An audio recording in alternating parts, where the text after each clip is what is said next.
Every September, Apple takes the stage and says the exact same words. This is the best iPhone we've ever made. Well, duh, you're not going to tell us it's worse than last year's model, right? But here's the uncomfortable truth. Most iPhones are basically the same phone, recycled year after year, with a new paint job, a slightly faster chip, and of course, a higher price tag. And the real kicker? We keep buying them over and over again. So today, let's talk about how Apple manages to sell us the same iPhone year after year, and why it feels less like innovation and more like the world's most expensive treadmill.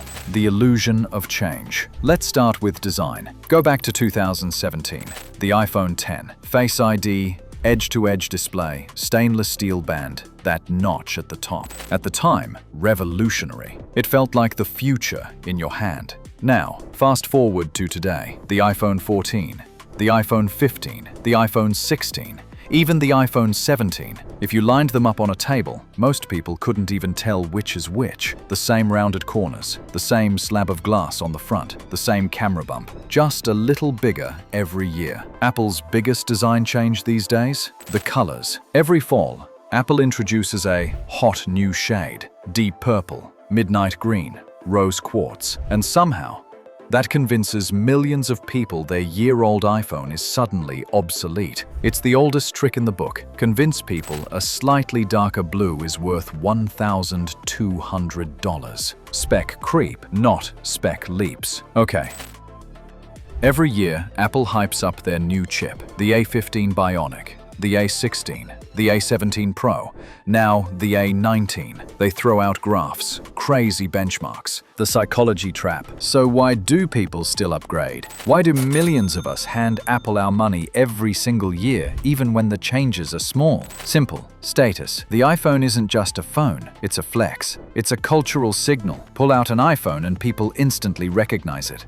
Pull out an Android, suddenly you're the green bubble guy. The ecosystem has literally turned into a form of social pressure, and Apple knows this. They don't need to redesign the iPhone from scratch every year. They just need to convince you that your current one is already outdated. Not broken, not unusable, just not new. It's genius. Apple isn't selling you hardware, they're selling you identity. Now let's talk about something controversial. Planned obsolescence. Apple doesn't admit to it, but the effect is real. Yes, iPhones get iOS updates for years, longer than most Android phones. But notice how, after about 4 years, your iPhone starts to feel sluggish. Apps take longer to load.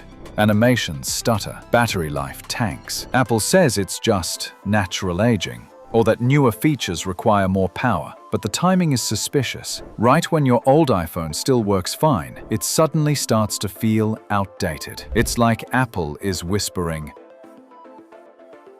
"Don't worry, we'll fix that for you." Let's talk money. In 2007, the very first iPhone launched at $499. Today, the Pro Max starts at $1,199, and that's before AppleCare, a case, or those shiny new $200 AirPods. And here's the crazy part. Manufacturing costs haven't increased nearly as much.